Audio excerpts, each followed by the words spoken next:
ya. Ustaz nih. Iya. Ustaz Kabir gitu ya, jamaah banyak. Iya. Di situ Aduh. yang kita harus pahami, istri butuh yang namanya bahasa pemahaman. Itu penting. Difahami. Yang kedua, wanita butuh dihargai. Maka usaha apapun wanita harus kita berikan. Nabi kalau dibuatin minuman atau makan istrinya tidak ada penolakan, karena bentuk untuk menghargai bahwa usaha dilakukan seperti itu. Makanya nggak boleh dibanding-bandingkan. Ojo dibanding-bandingkan. Nggak boleh. Nggak boleh bilang gitu si ini kalau masak tuh wah, itu menyakitkan. Wanita nggak suka dibanding-bandingkan karena memang dia ingin selalu mendapat diri yang tepat spesial. Walaupun pernikahan itu dilalui misalnya poligami, maka Nabi selalu mengistimewakan masing-masing istri itu dengan kelebihannya masing-masing. Oh, itu yang paling penting. Yang ketiga, wanita butuh bahasa cinta untuk dicintai. Nah, diantaranya adalah wanita itu makhluk auditori, butuh kalimat cinta secara audio dari verbal dari laki-laki. Makanya berdasarkan riset, wanita itu butuh 4 kali ucapan cinta per hari. 4 kali. Ya 4 kali hari. Ya udah bangun tidur cita udah ya. Kita malah lebih loh. Iya, dirapel. Rapel sehari. Jamaah. 4 kali itu memang karena kebutuhan dasar. Tingkat tertinggi bahasa cinta perempuan adalah pertama yang level 1 adalah dia verbal. Yang kedua, wanita butuh sentuhan. Jadi sentuhan. Yang ketiga, hadiah. Hadiah itu level 3. Jadi 3 bentuk itu adalah salah satu bentuknya yang dilakukan. Banyak laki-laki selalu berlindung di balik kata nafkah. Pada beda nafkah dan hadiah. Nafkah itu kewajiban, hanya menggugurkan kewajiban, tidak memberikan kesan. Kalau hadiah memberikan kesan, engkau lelaki bertanggung jawab dan cinta sama aku. Makanya ada laki-laki, ada seorang laki-laki bilang, anak tuh udah ngasih nafkah rutin tiap bulan. Nafkah itu kewajiban antum atas pelayanan istri, nggak berikan kesan. Sama seperti seorang bos memberikan gaji. Ya karyawan biasa aja, tapi ketika ngasih bonus, berangkat umroh, voucher rumah, kesannya beda. Bos baik banget deh.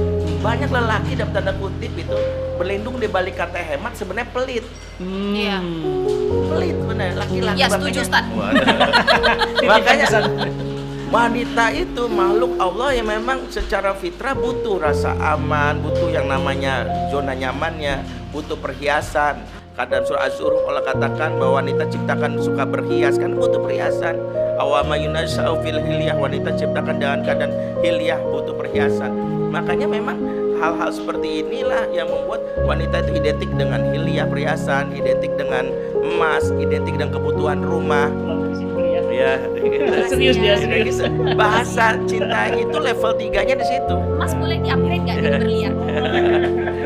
Makanya puisi cinta itu menjadi bermakna ketika ada pesan di situ. Jadi dibandingkan engkau bagai bulan purnama keheningan malam gelap gulita, wanita lebih senang sudah ku transfer 200 juta itu lebih bisa.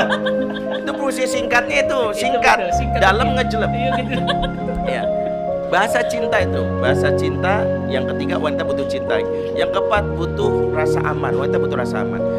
Ketika sudah mulai membentak, menyakiti, menggampar, bahkan tidak melindungi istrinya ketika maaf ya dalam ini terjadi konflik dengan pihak luar, kemudian disalahkan, wanita hilang gitu. Makanya Nabi mencontohkan ketika Aisyah suatu hari bersuara tinggi di hadapan Nabi. Dan saat itu datanglah ayahnya Aisyah, tak lain adalah sahabat Nabi Abu Bakar As-Siddiq. Di situ Abu Bakar marah.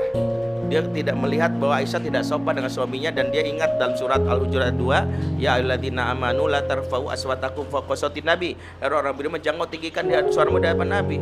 Maka ketika marah itu tiba-tiba mau digamparlah secara spontan bentuk pembelaan seorang sahabat kepada nabinya. Ketika digampar itu, Nabi refleks langsung pegang tangannya Abu Bakar, diusir Abu Bakar keluar. Ini menjadi dalil secara fakta Nabi sebenarnya dirugikan dengan sikapnya Aisyah. Tapi lelaki terbaik tidak membiarkan istri yang salah dihakimi oleh orang lain. Padahal itu bapak. Pada bapaknya nggak boleh. Itu urusan saya. Engkau sudah membuat perjanjian ikatan nikah bahwa aku sudah mengucap akad dengan engkau, serahkan pada aku, ini tanggung jawab aku. Aku lindungi sesalah apapun dia dalam perlindungan aku. Itu Nabi lakukan. Jadi bukan malah aji mumpung tuh Pak, sekalian linggis nih Pak. Gaplok nih, ada balok nih Pak sekalian. Ya tabung emang kurang ajar nih. Emang udah lama gua pendem. Udah pendam tuh suami niat banget gitu ya. Tapi tidak.